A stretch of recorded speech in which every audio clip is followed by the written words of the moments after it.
Domestic worker, now for 1 year and 5 months. Saya si Tinor Haiba dari Esperupas, Kota Tangerang. Anong pangalan sa akin na trabaho? Alex Tunay from Nexperia. Nama saya Ipat dari GSBI Kota Tangerang. I am a overseas Filipino worker here in Hong Kong. I am working here for almost 8 years now and one employer. Upah saya 5.300.000, tidak cukup. Selain bekerja, saya berjualan. Yung sahod ko dito is 4,730.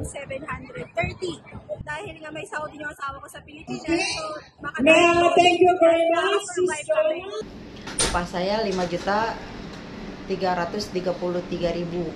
dan menurut saya upah segitu itu tidak cukup untuk memenuhi kebutuhan hidup karena memang biaya hidup itu yang sangat mahal.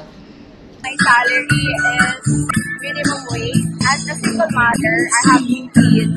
So my wage is not enough for compensating their studies. Anong kalit ang iyong sahod? Hindi sapat sa aming pamilya, sa aming kahit 4 na nagtatrabaho, hindi pa rin sapat. Makakasurvive ba ito at sa iyong pamilya? Hindi po, kasi sa mahal ng bilihin, hindi aabot yung kakarampot na kita namin. My grievance as a helper here abroad is the Hong government raise our salary into a living wage. Pakiramdam ko parang mas makaipon pa kami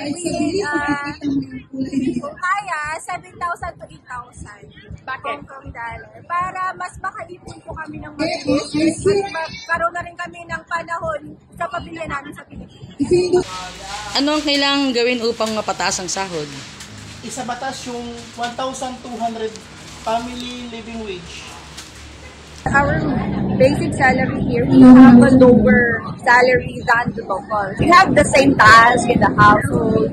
There is a discrepancy. As a domestic worker po dito sa Hong Kong, bigyan po sana kami ng sapat na salary. Yung kaya sabihin natin nakakabuhay na sahod. Buat yang berorganisasi maupun tidak berorganisasi bersama lapisan masyarakat turun ke jalan untuk menuntut pemerintah menjadikan pendidikan gratis.